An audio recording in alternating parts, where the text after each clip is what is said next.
why is it important?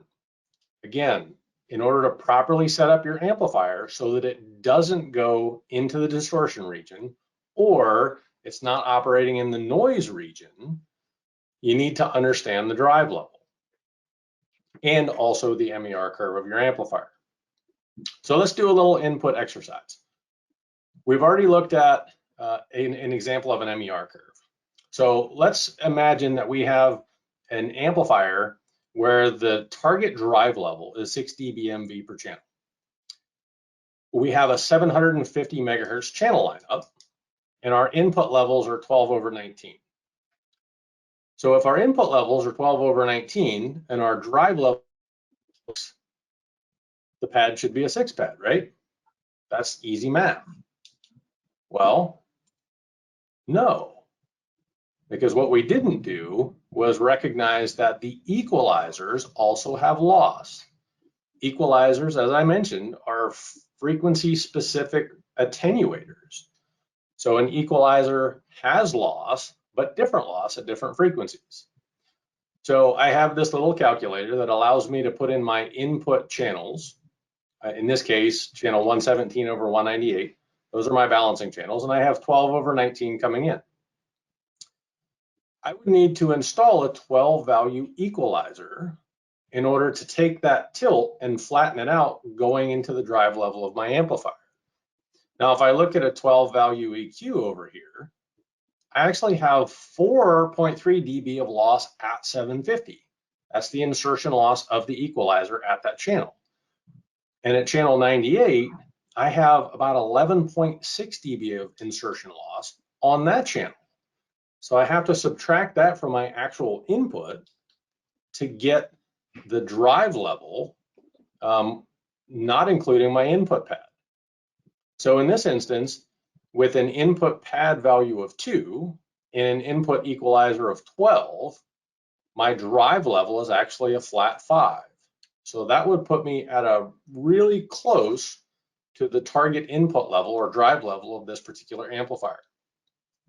So I've talked to a lot of technicians, and quite frankly, I've done this myself, where we don't appreciate the losses contributed by the equalizers, and we end up underdriving the amplifier, which means that the amplifier is actually operating in the noise region, not in the ideal intermodulation region of the curve. So what happens if you get it wrong?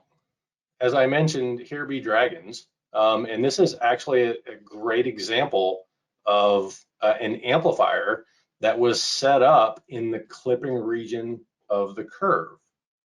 So in this example, the technician that set this amplifier up, it was a very new amplifier series, and he didn't have a huge selection of pads and equalizers to set the amplifier up. Now, he needed 16 dB of total attenuation in the amplifier in order to get his output based on the operational gain and the input. Now, he had a 16 pad, and the amplifier came pre-stuffed with a jumper. So he had a choice. I can put the 16 pad on the input of the amplifier, or I can put it on the interstage or the output of the amplifier. Well, in this case, he chose to put it on the output. Well, this was a second amplifier in cascade, and it was a relatively short amp spacing. So there was a lot of RF coming into the amplifier.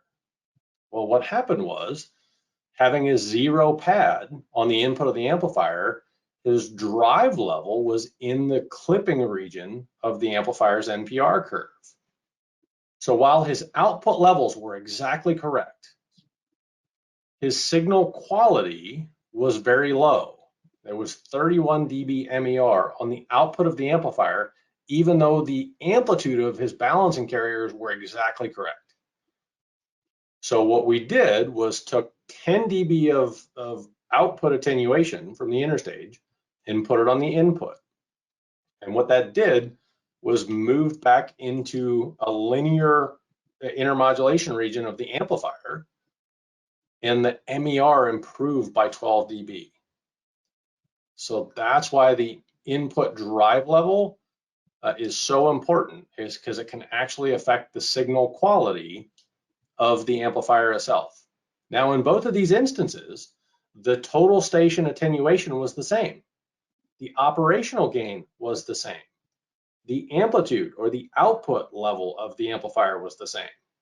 But the big difference was the signal quality because of the position of the first gain stage on the NPR curve or MER curve.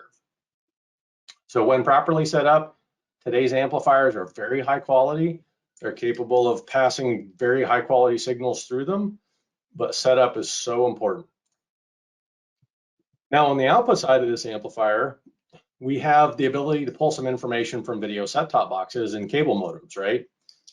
This was an example of an amplifier that was operating in a nonlinear state due to temperature and an AGC not being properly set up.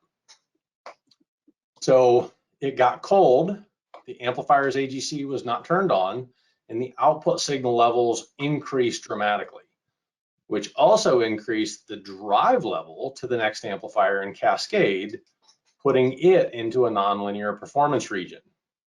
So we saw high output levels and very poor signal quality. So in this instance, you can see this orange trace is a full band capture of a modem that is running at very high output levels.